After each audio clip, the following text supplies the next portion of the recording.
Qu'est-ce qu'il y a? Cerita diawali dengan memperlihatkan sebuah kota yang menjadi pusat produksi opium terbesar di dunia yang karena memiliki kondisi tanah berbeda dari wilayah lain, beberapa tanaman pokok yaitu padi atau jagung tidak dapat tumbuh dengan baik di kota ini, di mana tim anti narkoba yang tak ingin kota ini bergantung pada opium pun berencana melakukan uji coba penanaman bibit karet yang sudah dikembangkan agar cocok dengan kondisi tanah di kota itu. Dia bernama Yao, seorang bandar narkoba yang dikenal sebagai pengusaha sukses di kota tersebut. Yao memiliki kebebasan menanam apapun termasuk opium tanpa perlu izin dari pemerintah. Bahkan Direktur Dinas Pertanian pun dibuat tunduk olehnya. Suatu hari pasukan khusus yang hendak akan mengantar sampel bibit ke laboratorium malah diserang oleh sekelompok tentara bayaran kiriman dari Yao karena ia sangat menginginkan bibit tersebut dan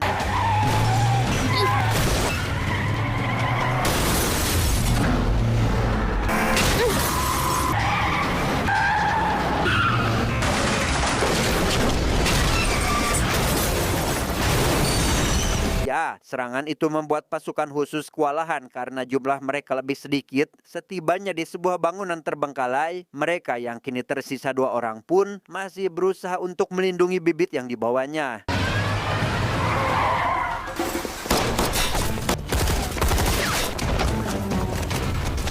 Begitu datang si penembak jitu, kita sebut saja Yuli, ia langsung menghabisi pasukan khusus hingga tersisa 1 orang lagi. Namun tak lama kemudian, pasukan senior yang mengetahui penyerangan bernama Lin pun akhirnya tiba di lokasi untuk membantu mereka.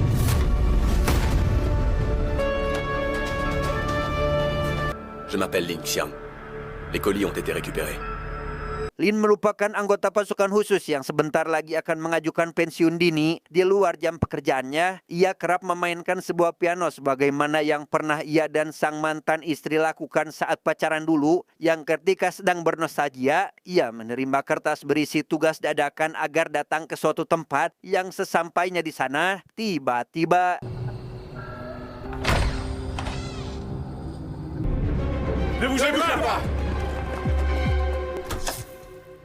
ya, semua rekan-rekannya ternyata memberi kejutan ulang tahun sebelum Lin pensiun dini dari tim khusus, di mana sang atasan yang juga terlibat dalam acara itu menawarkan tugas terakhir untuk mengawal para ilmuwan yang akan menanam benih karet di kota yang dikenal dengan tingkat kriminalitas tinggi. Mengetahui salah satu ilmuwan adalah mantan istrinya, Lin pun akhirnya menerima tugas tersebut.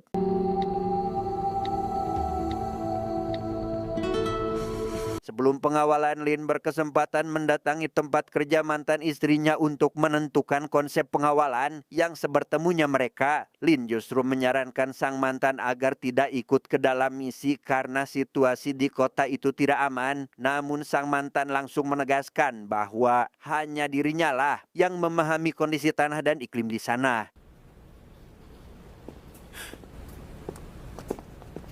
Malam harinya Lin mengajak sang mantan istri makan malam dan lagi ia meminta agar tidak ikut ke sana dengan alasan keamanan, di mana sang mantan yang merasa harus mengetahui informasi secara langsung tetap dengan keputusannya dan lekas meninggalkan Lin setelah membicarakan semuanya.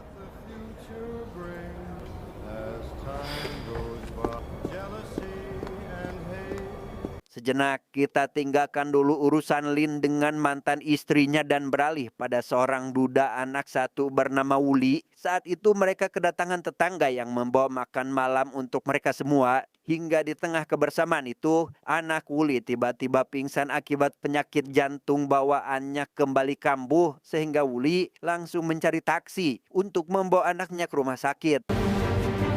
Vas-y, dépêche. Allez, allez. Di tengah kekhawatirannya itu, mobil Yao kebetulan melewati jalan yang bersamaan dengan Wuli yang saat itu sedang menggendong anaknya. Sadar jika anak Wuli sedang sekarat, ia pun langsung membawa mereka ke rumah sakit saat itu juga. Dépêchez-vous, montez. Meski sang anak dapat diselamatkan, dokter tetap menyarankan operasi karena penyakitnya semakin parah. Di sana Wuli meminta waktu 2 hari untuk membayar semua biaya rumah sakit, namun tanpa diduga, Yao lekas membayar semua biaya perawatan anaknya Wuli. Allons-y. Diketahui mereka berdua merupakan mantan tentara dari batalion yang sama, dan karena Yao tahu jika kemampuan Wuli sangat mumpuni, kebaikan Yao rupanya menyimpannya terselubung yang meminta Wuli mencuri bibit tanaman karena diyakini akan merugikan seluruh warga di kotanya, dan sebagai imbalan Yao berjanji akan mencari dokter terbaik dan membayar seluruh perawatan sang anak.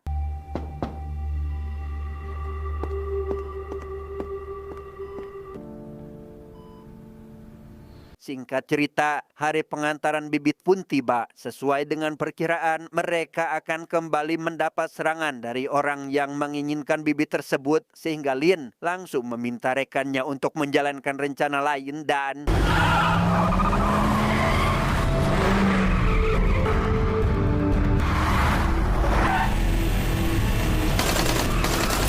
Ya, terjadilah aksi menegangkan yang cukup membuat mantan istri Lin ketakutan. Namun berkat rencana Lin, mereka pun akhirnya lolos dari kejaran para tentara bayaran sehingga membuat Yao kesal begitu mengetahui kegagalan tersebut dari anak buahnya.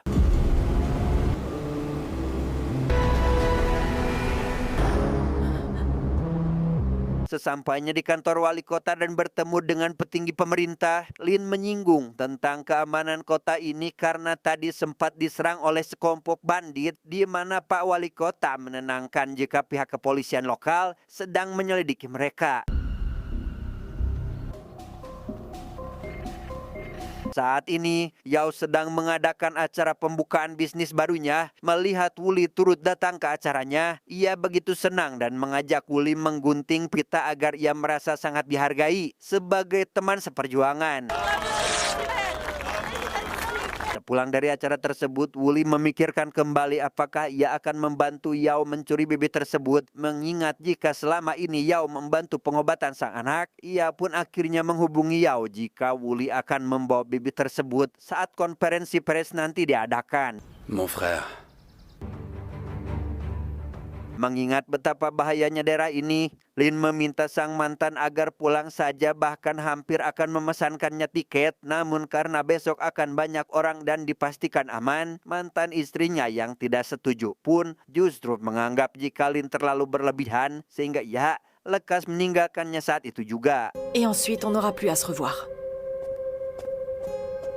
Esok harinya acara konferensi pers pengenalan pertama bibit karet akan segera digelar. Didatangi orang-orang penting termasuk para pejabat dan Yao selaku pengusaha di kota tersebut. Acara dimulai saat wali kota memberikan sambutan disusul dengan mantan istrinya Lin dalam mengenakan tanaman tersebut yang ketika tanaman itu diperlihatkan tiba-tiba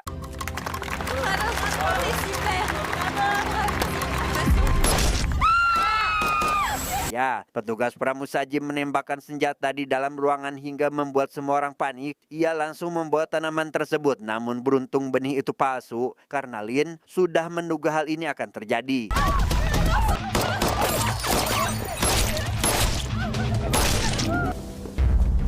Saat rekan Lin akan mengamankan benih yang asli, tiba-tiba Wuli datang yang langsung membuat mereka tak berdaya. Wuli langsung membawa benih yang asli, namun aksinya itu berhasil dicegah oleh Lin sehingga...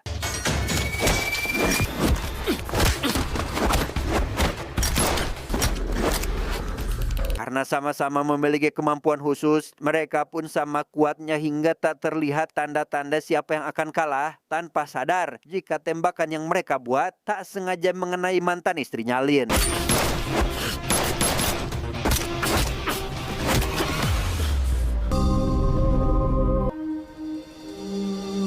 Pada kesempatan itu, Wuli langsung membawa benih asli sedangkan Lin lekas menyelamatkan mantan istrinya. Namun sesampainya di rumah sakit, sang mantan memperingatkannya agar membawa kembali benih tersebut karena itu sangat berarti bagi hidupnya. Atas kejadian tadi, pihak media langsung meliput dan meminta keterangan dari Bapak Wali Kota. Pihak keamanan kota juga sempat meminta maaf kepada Lin atas kelalaian mereka, di mana para pelaku yang masih hidup akhirnya lolos dan mereka tak sempat menangkapnya. Cette attaque est également notre responsabilité. Salah satu anak buah Lin menemukan sebuah tato yang dikenal dengan kode Griffin, yaitu pasukan khusus bekas tentara pemerintah kota pada salah satu korban yang ternyata pernah menjadi pasukan pembersih narkoba di tempat ini. Namun salah satu dari mantan anggota tersebut kini diyakini ada yang menjadi bandar namun belum mengetahui jika Yaolah anggota yang dimaksud, sehingga Lin lekas menghubungi pihak pusat agar mencari tahu tentang tentara Griffin yang memiliki tato tersebut. Ling Xiong, Begitu benih itu diserahkan, Yao menegaskan jika kini kota tersebut aman karena benih yang berbahaya tersebut sudah diamankan. Namun karena Wuli sempat mendengar pidato konferensi pers, tanaman tersebut terbuat dari karet dan tidak memiliki bahan berbahaya seperti yang diceritakan oleh Yao, membuat Wuli sadar jika Yao bukan orang baik karena sejak dulu pun Yao sering berkuasa, bahkan pernah menghabisi para bandar narkoba yang sudah menyerah. Lin melakukan rapat dadakan dengan beberapa pihak pusat untuk menyelidiki siapa dalang di balik perampokan benih ini. Benih karet ini memiliki kemampuan yang dapat mentransfer gen biologis yang menguntungkan untuk tumbuhan lain yang bisa membuat tanaman tumbuh di berbagai kondisi tanah. Yang karena di kota ini terkenal dengan banyaknya tanaman opium, mereka pun meyakini bahwa perampok tersebut dipastikan adalah seorang bandar narkoba. L'opium. Tak lama mereka menemukan gambar seorang profesor dari CCTV sedang bersama Yuli yang sebelumnya pernah menyerang pasukan khusus saat membawa sampel benih, sehingga mereka lekas menyiapkan diri untuk menutup semua akses jalan yang kemungkinan dilewati oleh mereka karena kemungkinan profesor tersebut akan dimanfaatkan.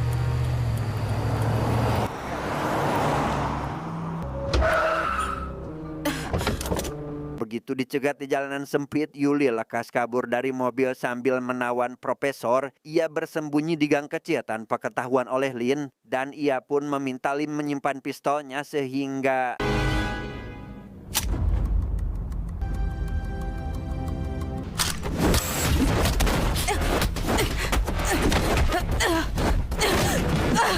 setelah Yuli tak berdaya, kini Lin menghadapi Wuli untuk yang kedua kalinya. Lin begitu marah dan tak kenal ampun karena Wuli adalah penyebab sang mantan istrinya tertembak.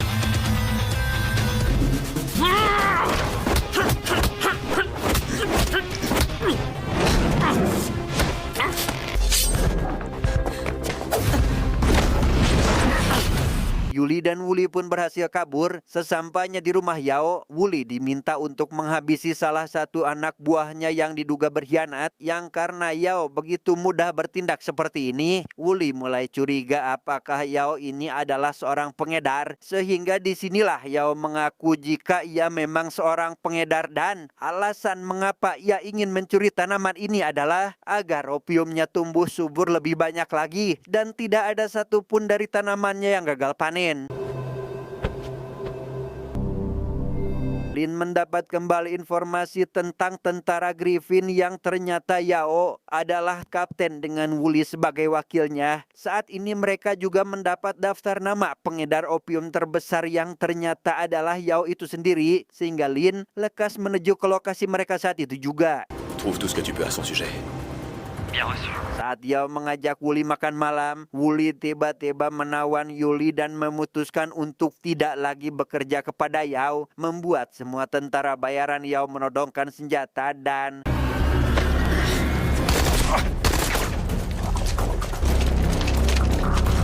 Wuli pun tertembak di bagian punggung. Ia memasuki sebuah mobil seseorang dan meminta si sopir agar mengantarkannya ke rumahnya. Hingga sesampainya di rumah, lukanya langsung diobati oleh si tetangga dengan cara mengeluarkan peluru dari tubuh Wuli.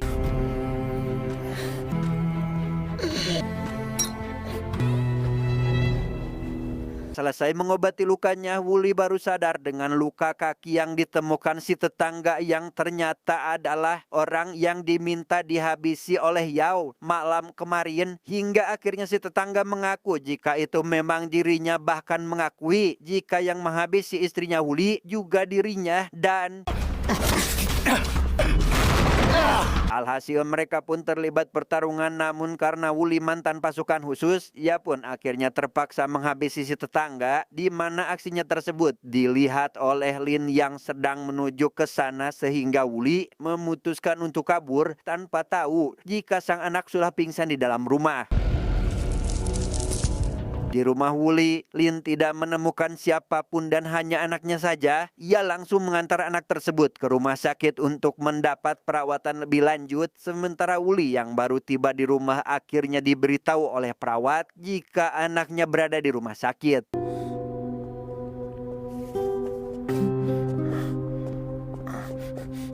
Wuli dan Lin sama-sama sedang menantikan kabar baik dari perawat yang sedang menangani pasien. Wuli akhirnya dapat bernafas lega setelah sang anak berhasil diselamatkan. Namun berbeda dengan Lin karena ia harus kehilangan sang mantan istri yang tertembak beberapa hari lalu.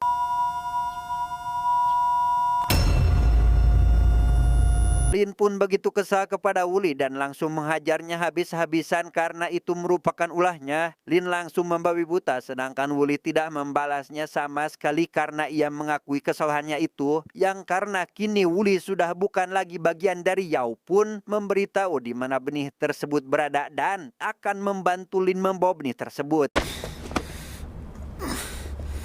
Di lab milik Yao, Profesor melakukan proses penyuntikan gen terhadap tanaman opium milik Yao. Namun meski akan menghasilkan tanaman yang sempurna, Profesor tidak bisa menyelesaikan prosesnya karena ada beberapa file yang diperlukan untuk menyelesaikan proses ini. Je n'ai pas le temps! Où sont ces putains de fichiers dont vous parlez? Ils sont évidemment entre les mains des scientifiques qui l'ont créé. Esok harinya para anak buah Yao menyerang markas pasukan khusus untuk mencari file tersebut. Semua anak buah Lin, termasuk data-data yang diperlukan untuk dibawa oleh mereka. Menyadari semua anak buahnya diculik, Lin menghubungi Yao agar membebaskan mereka karena file tersebut ada padanya. Namun meski begitu, Yao malah menghabisi salah satu anak buahnya tanpa sepengetahuan Lin.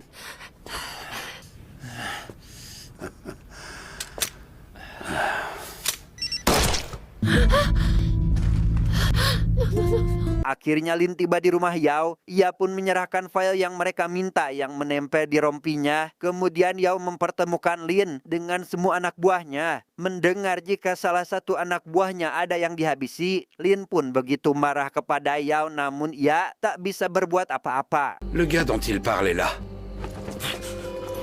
Tak lama, Yao mendapat kabar jika file yang diberikan oleh Lin adalah palsu, yang tentu membuatnya sangat marah dan bermaksud untuk menghabisi semua pasukan khusus. Namun di tengah rasa rungsingnya tersebut, tiba-tiba saja semua lampu di rumah itu padam, yang ternyata itu adalah pertolongan dari Wuli yang memutuskan untuk membantu mereka sehingga...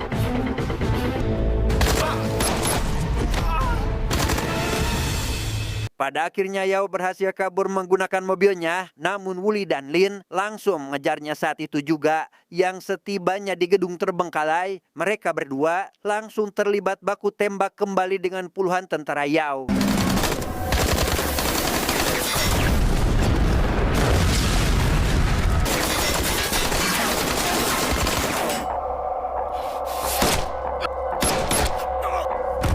Mereka berempat, yaitu Yuli, Yao, Lin, dan Wuli, saling menodongkan pistol mereka masing-masing ke arah satu sama lain. Dalam kesempatan itu, Wuli mengingatkan Yuli jika keluarganya habis oleh opium sehingga seharusnya ia membenci Yao. Rupanya, Yuli adalah seorang gadis kecil yang dulu diselamatkan oleh Wuli namun malah dilatih menjadi seorang penembak jitu oleh Yao dan...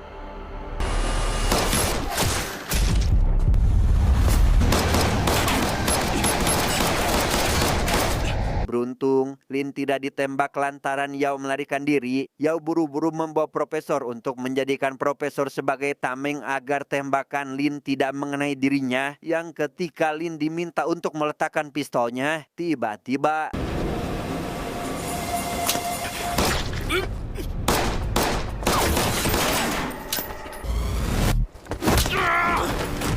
Dikira sudah tewas, Wuli tiba-tiba bangkit dan menolong Lin yang sedang diambang kekalahan saat bertarung dengan Yao, sehingga mereka berdua kini bersatu dalam mengalahkan Yao sehingga